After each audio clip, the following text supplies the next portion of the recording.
Good morning, I'm Nicole. I'm Chuck. And this is Chuck. We're very thankful for this opportunity. Thank you, Jen, and the ALS ONE community for giving us this platform to share our story.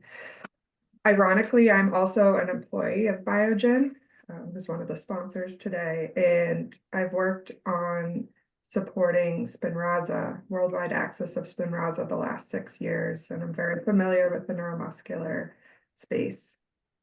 Another fun fact is that we got married in September of 2018 on a Friday, and I began my job at Biogen that following Monday. We live in North Andover, Massachusetts. We both grew up in Massachusetts.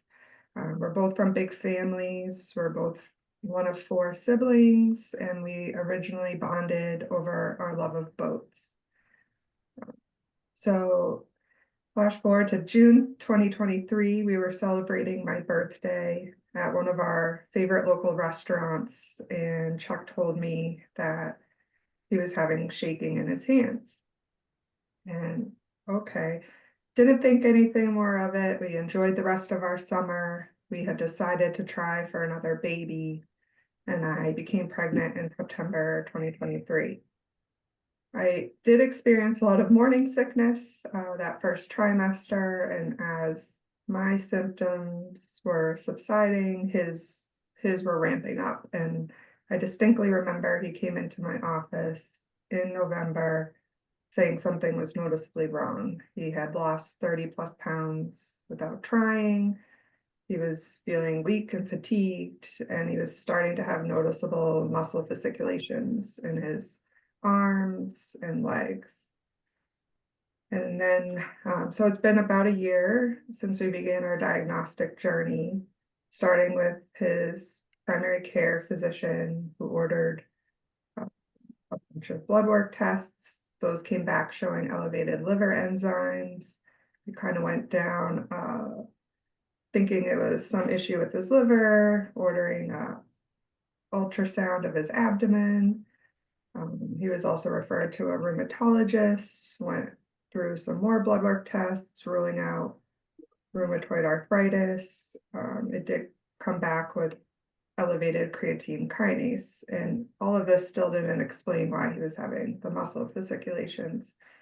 So I urged his PCP, please, he needs to see a neurologist. And the first available appointment we got was with a general neurologist mid-December 2023.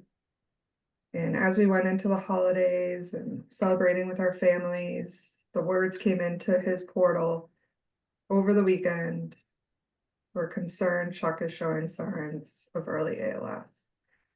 And then that began the next 8 weeks of intensive testing, referral to a neuromuscular specialist at Beth Israel.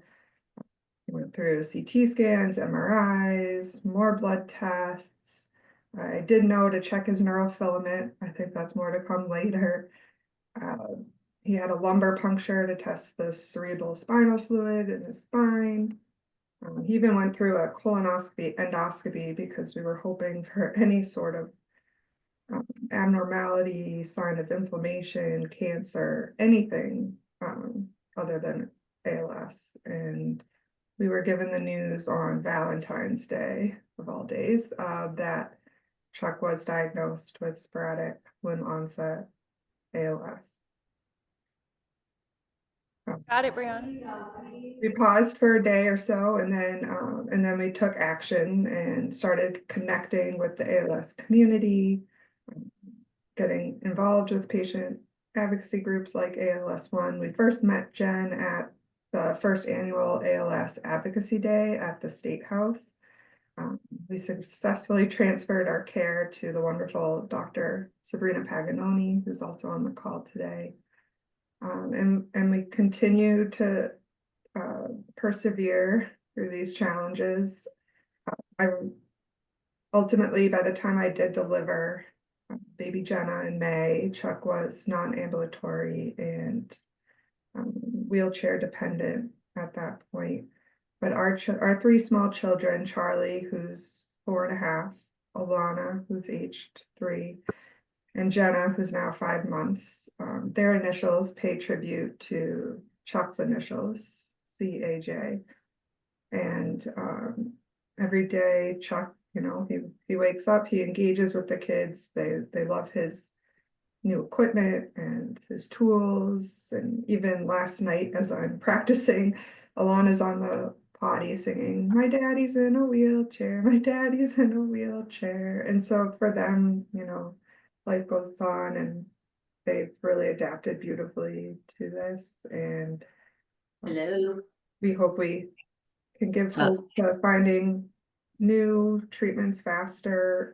The disease is very progressive, and we encourage you all to check out our story more on our Instagram, Make Way for Chucklings, trying to document our journey living with ALS with 3 small children.